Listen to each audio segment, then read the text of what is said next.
ভালো সময় মানুষকে দুর্বল তৈরি করে, আর দুর্বল মানুষ সময়কে খারাপ তৈরি করে। খারাপ সময় মানুষকে শক্তিশালী তৈরি করে, আর শক্তিশালী মানুষ সময়কে ভালো তৈরি করে। আমি বিশ্বাস করি একটি লিডার আগে থেকেই সব কিছু চিন্তা করে রাখে। অন্যদিকে একটি লুজার, এদের সঙ্গে খারাপ কিছু হওয়ার পরে এরা রিয়াক্ট করে। যেটা হতে চলেছে, যদি আপনি তার সম্পর্কে আগে থেকেই অনুমান করতে পারেন, তাহলে আপনি ওই পরিস্থিতিটাকেই নিজের জন্য ব্যবহার করতে পারবেন।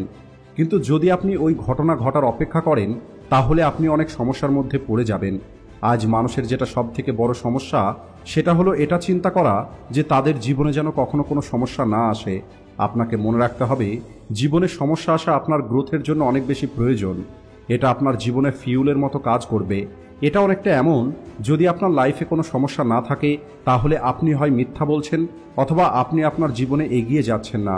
কারণ সফলতার রাস্তায় চলতে গেলে সমস্যা তো আসবেই। আপনি যেটা চান সেটা অর্জন করাকেই সফলতা বলে।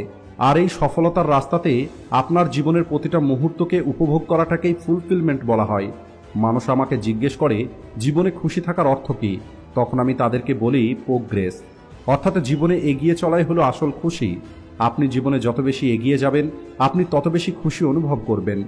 যদি আপনি সপ্তাহে 6 দিন পর্যন্ত রোজ কাজ করতে চান, তাহলে আপনাকে আপনার শরীরের খেয়াল রাখতে হবে, কারণ এগিয়ে চলার জন্য আপনার অনেক বেশি এনার্জির প্রয়োজন হবে। যদি আপনার ভিতরে সম্পূর্ণ মোটিভেশন থাকে, কিন্তু আপনার ভিতরে কাজ করার কোনো এনার্জি না থাকে, তাহলে আপনি ওই কাজটা কোনোভাবেই করতে পারবেন না। কারণ অল্প এনার্জির সঙ্গে আপনি আপনার 100% দিয়ে কাজ করতে পারবেন না। আমরা এই কারণেই আমাদের জীবনে বড় কিছু অর্জন করতে পারি না, কারণ আমরা আমাদের মনোযোগটা সঠিক জায়গাতে না লাগিয়ে আমাদের শক্তি, অর্থাৎ আমাদের পাওয়ার, আমাদের এনার্জিকে ভুল জায়গাতে খরচ করে দিই। বেশিরভাগ মানুষের ব্রেনে আজও সেই চিন্তাটাই আসে যে চিন্তাটা তাদের মাথায় কাল এসেছিল, আর আগামীকাল তাদের মাথাতে ঠিক ওই চিন্তাটাই আসবে নিজের সম্পর্কে, নিজের বিজনেসের সম্পর্কে এবং নিজের জীবন সম্পর্কে। আর এই কারণেই এদের জীবনে কোনো বড় পরিবর্তন আসে না। কারণ যদি এরা নতুন কিছু চিন্তাই না করে, তাহলে এরা নতুন কিছু কিভাবে করতে পারবে? আর যদি আপনি সেই কাজটাই করেন যে কাজগুলো আপনি দীর্ঘদিন ধরে করে এসেছেন, তাহলে আপনি ঠিক সেটাই পাবেন যা আপনি এতদিন পর্যন্ত পেয়েছেন। আর এই কারণেই আপনি জেগে উঠুন আর নিজেকে এটা বোঝান যে আপনি একটি ইমোশনাল ট্র্যাপের মধ্যে ফেঁসে আছেন। যদি আপনার কাছে $1 বিলিয়ন থাকে আর আপনার চিন্তা করার অভ্যেসটা নিরাশাজনক হয়, তাহলে $1 বিলিয়ন থাকার পরেও আপনি দুঃখেই থাকবেন।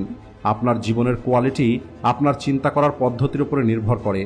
আপনার কাছে কোটি টাকা থাকলে, ভালো পরিবার থাকলে এবং জীবনের সমস্ত রকমের খুশি থাকলেও যদি আপনার চিন্তা করার পদ্ধতিটা নিরাশাজনক হয়, তাহলে পুনরায় আপনি নিজেকে দুঃখের মধ্যে ফিরিয়ে নিয়ে যাবেন। আর এই কারণেই আপনাকে আপনার দৃষ্টিকোণ পরিবর্তন করতে হবে। উদাহরণ হিসাবে, আমেরিকাতে এমন অনেক শহর আছে যেখানে প্রতি 2 বছর অন্তর সাইক্লোন অথবা তুফান চলে আসে, যা সেখানে থাকা মানুষদের ঘরবাড়ি নষ্ট করে দেয়। কিন্তু এই মানুষগুলো পুনরায় তাদের ভেঙে যাওয়া বাড়িঘর, দোকান, গাড়ি সবকিছু মেরামত করে, আর আগামী 2 থেকে 3 বছর পরে পুনরায় সবকিছু নষ্ট হয়ে যায়। কিন্তু আপনি কি কখনো এটা চিন্তা করেছেন সেখানকার মানুষগুলো তাদের জায়গা কেন পরিবর্তন করে নিচ্ছে না, নিজের শহর কেন ছেড়ে দিচ্ছে না? আর এমনটা এই কারণে, কারণ তারা ছোট থেকে সেখানেই বড় হয়েছে। তারা ওই শহরকে নিজের বাড়ি মনে করে, আর ওই শহরের সঙ্গে তাদের একটি ইমোশন যুক্ত হয়ে আছে। আর এই পৃথিবীর কেউ নিজের ঘর ছাড়তে চায় না। একইভাবে আপনাদের মধ্যে অনেকেই অনেক খারাপ পরিস্থিতির মধ্যে পড়ে আছে।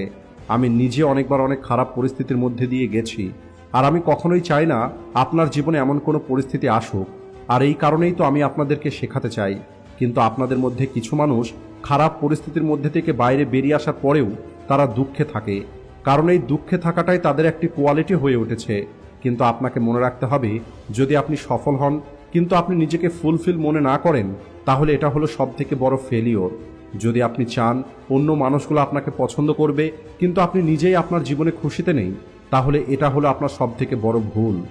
হতে পারে অতীতে আপনার সঙ্গে এমন কিছু ঘটনা ঘটেছে যে কারণে আপনি অনেক কষ্ট পেয়েছেন, আপনার মধ্যে অনেক বেশি রাগ হয়েছে, কিন্তু এখন আপনাকে ওই সমস্ত নিরাশা থেকে বাইরে বেরিয়ে আসতে হবে। আর নিরাশাজনক চিন্তাগুলো থেকে বাইরে বেরিয়ে এসে খুশি এবং ফুলফিলমেন্ট চিন্তার মধ্যে প্রবেশ করতে হবে। আপনাকে আপনার চিন্তা পরিবর্তন করতে হবে, এর অন্য কোনো রাস্তা নেই। আপনাদের মধ্যে কারা এমন কোনো মানুষকে চেনে যারা সবসময় কোনো না কোনো কিছু নিয়ে দুঃখে থাকে, যারা সবসময় কোনো না কোনো চিন্তাতে থাকে, যাদের কথা হলো এমন যে তাদের কথা শুনে আপনি নিজেই দুঃখী হয়ে যাবেন? অন্যদিকে কিছু মানুষ এমন আছে যারা একদমই ফানি নয়, কিন্তু নিজেকে তারা এতটাই ফানি মনে করে যে জোর করে তারা জোকস বলে আর জোরে জোরে হাসতে থাকে। হয়তো এদের কথার কোনো শক্তি নেই, কিন্তু এদের কথা শুনে তাদের সঙ্গে আপনিও হাসতে শুরু করেন। আমি জানি এমনটা আপনাদের সঙ্গে হয়েছে।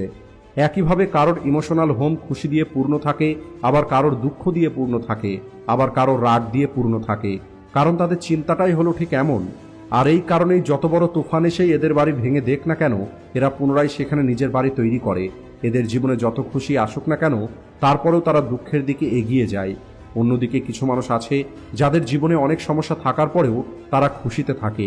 তাই আপনিও কি আপনার জন্য এমন একটি ইমোশনাল হোম তৈরি করতে পারবেন না, যেখানে আপনি আপনার প্রতিটা দিন খুশি, ভালোবাসা এবং আশা দিয়ে পরিপূর্ণ করবেন?